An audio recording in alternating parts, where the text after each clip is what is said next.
If you are anything like me or just thinking, wow, hey, Mike used to have a beard, then you got a home here. Welcome to the Go Show, celebrating all things outdoors. This beautiful outdoor playground of a state, nation, and world that we live in. That was interesting. Just got cleaned up before the show and decided to use my little beard trimmer there, and apparently the damn guard's broken. So it's stubble Mike. And I had to before we jumped on, I had to FaceTime. That's why I'm a little bit late. I had to FaceTime my girlfriend and to say, Becky, just so you know, something happened, and I am no longer bearded. So that's but it's okay. It's okay. I had to make sure that I FaceTimed her before she jumped on this show and saw that that her man no longer has a beard. So it's a bit frightening right now. I'm seeing myself in the camera, and it's really freaking me out. But we're okay. We're gonna get through this. I hope you had a great weekend. I hope you got a great week planned. I am so very excited that I get to at the end of the week go rafting down the Grand Canyon. It's going to be fantastic. Super excited with girlfriend, her two girls, and my two kiddos, and we're just going to have a blast. It's going to be a huge adventure, and I'm super excited. So I'm really geeked up about it. But let's not talk politics. Politics was again crazy this weekend. So let's just get right into what we need to get into. Actually, you know what? Let's dip into a little bit of politics, but not in that way. I want you to repeat after me because this is very important. All right, repeat after me. Legislators and voters need to stay out of conservation. Ready? Come on, keep it going with me. Legislators and voters need to stay out of conservation. I am so sick and tired of seeing things like HSUS up in Colorado trying to eliminate predator hunting, cat hunting, and now I see. And what's up, Lynn? Now I see in New York, Governor Hochul is jumping on board with her state legislators that started legislating conservation. That is the worst idea ever. Voters and legislators need to stay out of conservation. Wildlife conservation needs to be done with biology and science. That's it, y'all. They have biologists. They have science. Every state has the scientists and biologists that are researching, that are studying, that know healthy population levels, that understand urban sprawl, that study all of this, that study basically water allocation, all of that. When you get bozos like HSUS putting that ban on the ballot in Colorado, which most likely will pass now, once they get it on a ballot, it is almost impossible to stop that wave. Because now you have 200,000 voters that have already signed to get this on the ballot so it can be eliminated. Predator hunting can be eliminated. And yes, Lynn said, it's New York. Well, yes, it is New York. And that is what it is. But still, okay, actually, you know something, I'm glad you brought up that point. There are states where we can agree with or not agree with ideologically, politically, whatever it is, and how you run your state. I don't care how you run your state.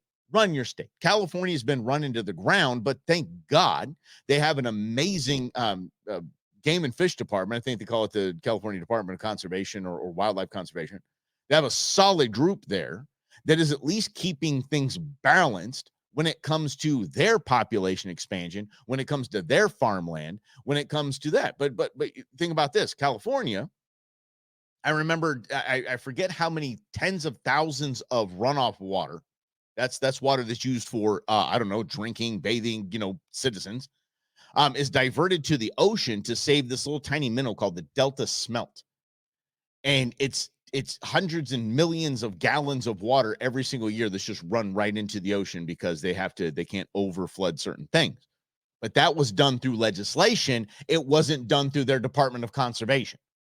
The Department of Conservation now has their hands tied because the California government's so stupid. So if we think about, it's just California, no, because that has to do with our agriculture. That has to do with our flyways. That has to do with all of this. One of the tenets of the North American model of wildlife conservation is treating wildlife as a resource, a public resource. That means all the states, we do all of this. One of the craziest things, we everything another state does impacts its neighboring states. And then those impact that impact is just a ripple effect across the nation. One of the craziest things I ever heard was from John Odell, who used to be the small game biologist for your Arizona Game and Fish Department. He said, I was at it was a migratory bird convention, and he was talking about the delegates from Japan, the delegates from Australia, and he had a really funny story about the Canadian contingency. I said, you got to understand, migratory birds, we're talking about a global thing that we have to deal with here. So when one country it does something, make some kind of change in their migratory bird population management, it impacts everybody, all the entire world. So same here. When we see bozos like Kathy Hochul, the governor of New York, I'll say what she just signed. I'll tell you what she just signed here in a moment. But then we see California and Gavin Newsom doing the whole save the Delta smelt nonsense. I think that was Moonbeam. That was Governor Moonbeam. That wasn't Gavin. Anyway, California doing that, it impacts everybody else. And that's just how it goes. Okay. So let's get to what old Kathy's up to here. Let me see if I can pull that up here. Texas. And no, I don't know what the heck I did with that. I think let me I apologize. I actually got it. What they're doing is passing regulation for certain types of what is it? Certain types of hooks that can be used.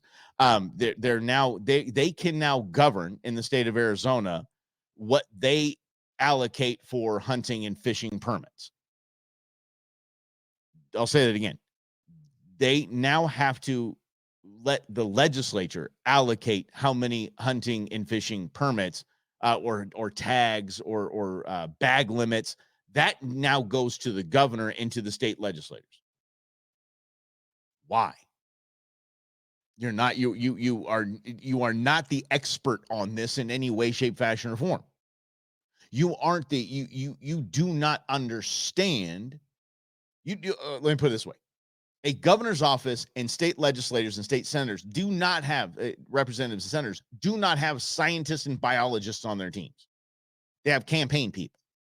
They have PR people. They have very intelligent attorneys that read proposed legislation and write proposed legislation. That's all they have. And if they feel that in their district or in their state or wherever it is that they have a sympathy for eliminating hunting or to stick it to those, evil hunters and anglers and it's us evil sportsmen and women, then they'll write legislation to limit the ability and the access to hunting and fishing in their state. That's not all right. You see, because then they take their conservation department in New York and okay, they've made these changes now. They made these changes. Now we need to study the impact of all of those changes and how it is going to really impact us in probably not the best of ways. So, or make their job a lot more difficult. I mean, I do. I'm always singing the praises, of your Arizona Game and Fish Department and the commission and in our critter groups and all that. I'm always singing the praises of that. They hunt rats in New York. That's right. They sure do. Mm-hmm. Yeah. Actually, we're going to get into dogs here in a minute. So it's kind of funny that you brought that up. Nice segue, Len. But we are actually going to hamstring our departments. But like I said, I see the praises of your Arizona Game and Fish Department all the time because they work with the commission, and the commission does one hell of a job in working with whether it is a Democrat governor, a Republican governor, a conservationist governor, a progressive green governor, whatever it is. They do one hell of a job with saying, get the heck out of our way. Just stay in your lane. Okay, make sure that everything is working, first responders, the roads, all that stuff, and taxes are going to the right allocations. That's great. You do what you do with your tax money. You don't give us, as a department, any tax money. So why don't we do this? Why don't we just do our own thing and make sure that there are the birds and the bees and the deer and the elk and the javelina and all that? We are going to make sure that they're helping populations of trout. And if a trout gets it on the endangered list, we're going to bring it back and thrive and have be able to fish those things, that kind of thing. Get out of the way. That's the biggest problem with, I think, with conservation right now. The biggest trouble spot with conservation right now is voters and legislators. That's all there's to it. Voters and legislators are screwing up conservation. Let me put it that way. Here's the thing, because in the great state of Arizona, we do have a lottery system. And our lottery system is so those that don't know, if you want to go elk hunting or deer hunting, you need to put in for a draw, a lottery system. You need to spend $13 to buy an opportunity to get a elk tag, deer tag, all of the big game species. You have to go into a draw.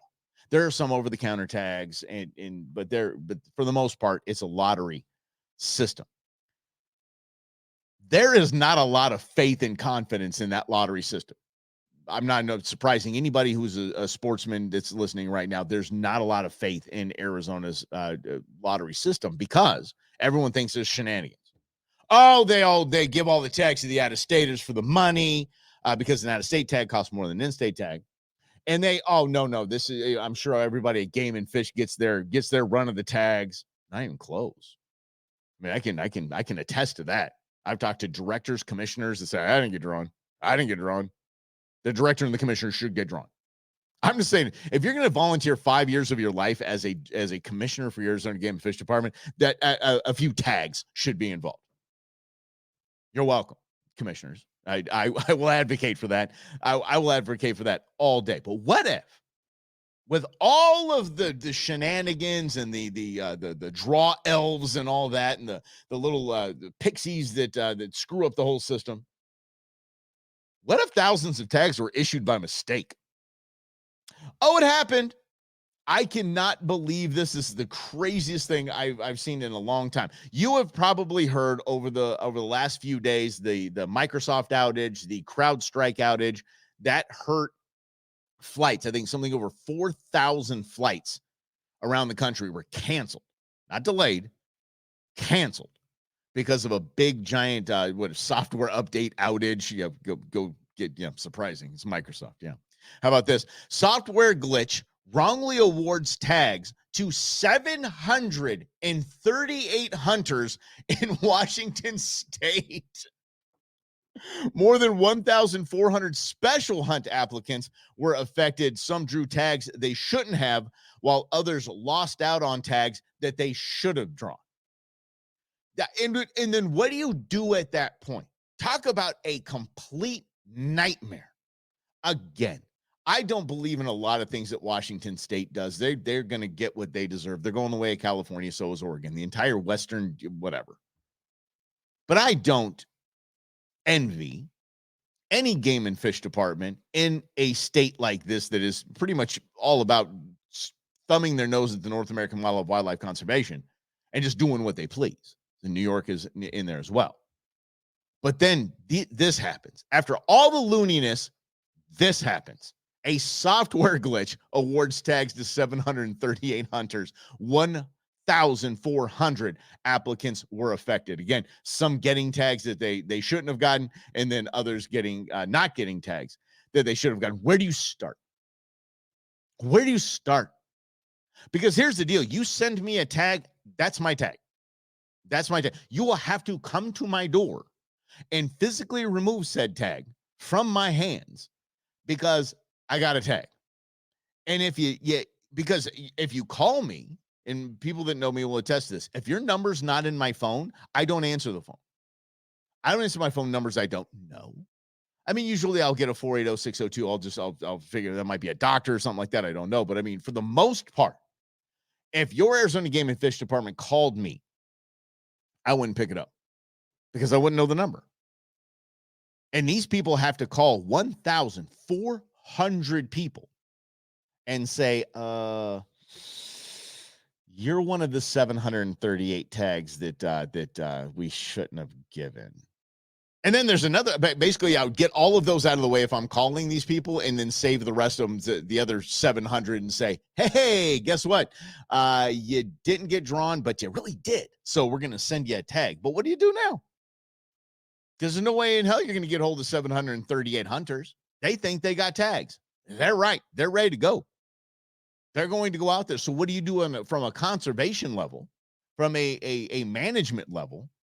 Do you just shut down the season? I mean, that would be the only thing that I could think to do. I'm absolutely blown away. Or just tell the 738 hunters, like, look, you didn't get drawn. Here's what we're going to do. We're going to give you the bonus points for next year, or we're just going to give you a tag for next year. You're already locked in. 738 tags. We've locked you in for next year. Sorry, we totally screwed up.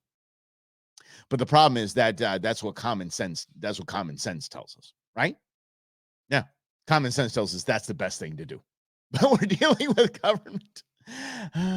I'm really sorry for that Game and Fish Department, Bill, but my heart does go out to them, because as much as the furor that comes up every time that that the draw comes out and people are looking at their cards and, do you get hit? Do you get hit? Do you get hit? Do you get a tag? Do you get drawn? Do you get drawn?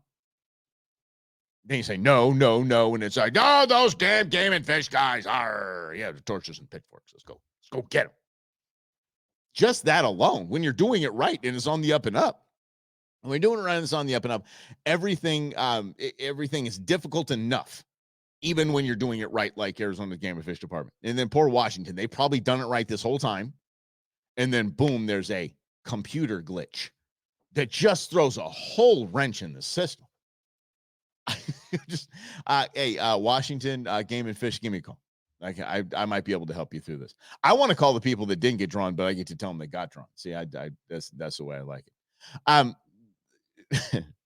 I said government stay out. Here's why I say government and voters stay out. Here's a fun headline. Texas bird hunters fund a new drug that is saving wild quail. The medicated feed combats 2 parasites that have devastated wild quail populations in Texas. Big Pharma didn't do this. Government didn't do this. Even the Texas government didn't do this. The feds didn't do this. Outdoorsmen and women did this. Just like most of the things that you see here in Arizona, like most of the conservation happens because of non-government people, NGOs, the critter groups. Wildlife for Tomorrow. Go to wildlifefortomorrow.org. Grab your tickets to the banquet coming up next month. I'll be emceeing it. Thank you very much. But the government didn't do this. Everybody jumped in. Everybody kicked in. Sportsmen and women kicked in, funded a study at Texas Tech, and financially supported it for Texas Tech to come up with this feed that they're going to throw out to the quail that's going to help them combat these parasites, and then boom, healthy populations, and away we go.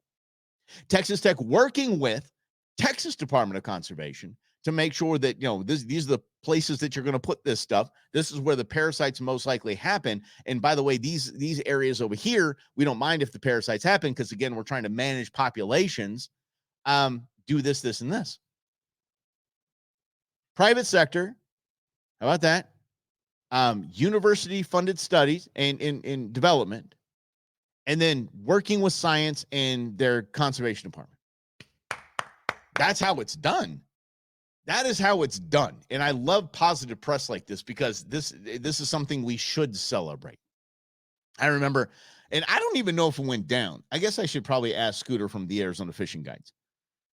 A while back, and this was probably 10-ish years ago, probably a decade ago, everybody was upset about, people are, out fishing all these largemouth bass, and they're not adhering to the regulations, and they're overfishing them. And so the largemouth bass population in Arizona is small, and the size is small. So we want in Florida, though, it's off the rails. They have 10, 11 pound bass just all over the place. We need the Florida strain of bass here. And I was like, I don't know if that's a good idea, guys. But I think it was worked in conjunction with Game and Fish, or I'll have to get to the bottom of that. But as long as everybody's working at the bottom line of all of this, as long as everybody is working with their conservation department and not legislators and voters, I think we are in good shape. Here is what I found, which is interesting, because it's an age-old question. It's an age-old question that I get a lot, being a big bird hunter, is what is the best bird dog? Like, what do I get? I want a bird dog. What do I get? Let me tell you something very just same as boats. Okay. Hunting dogs and boats are the same. The best boat you can have is someone else's boat. The best hunting dog you can have, someone else's hunting dog.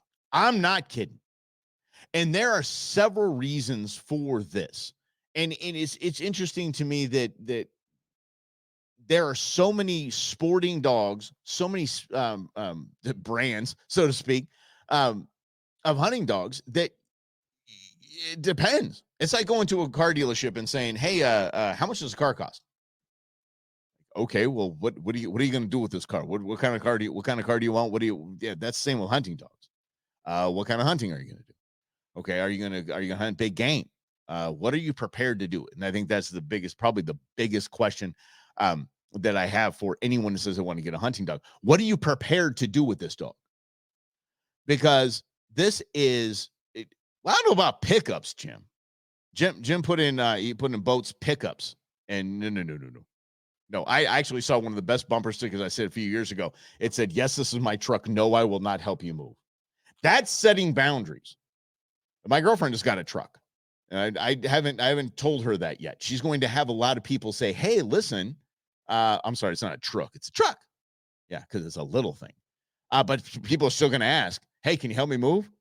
Hey, I need you to meet me at the nursery. I got a couple plants I just bought. I need you to help me." Setting boundaries, people. Got to set boundaries. But I wouldn't put trucks in there. Mm-hmm. Oh yeah. Oh, serious. You had hounds? Coon hunting is, I could imagine how cool that was. And I always wanted to do that after I read Where the Red Fern Grows. Right? I wanted to do that. Old Dan, Little Ann. Totally want to do that. In the end, old Yeller-esque ending. Maybe never want to read a book again.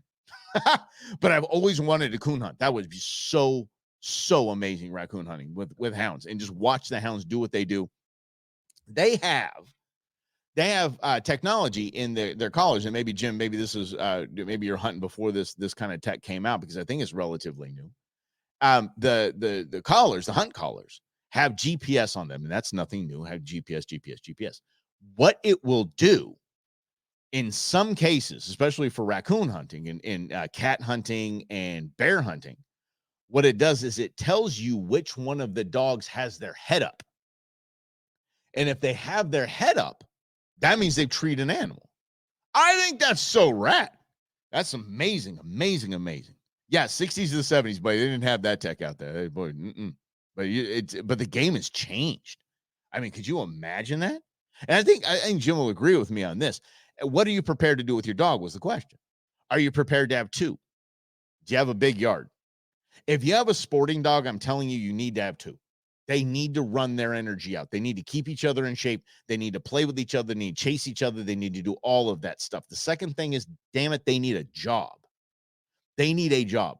They have to do something each and every day. It is their job, whether that is to go get the mail with you, that is to bring you your slippers, whatever it is. A sporting dog needs a job. And I know that sounds weird. It's not like, you're adopting a dog into indentured servitude. They need that for their DNA. And if you don't believe me, just go out or just watch any of my hunting videos that I have with the dogs. You will see them in fourth gear, sprinting, and every cell in their body is just firing off, because that's their job. Their job is to hunt, and they love their job.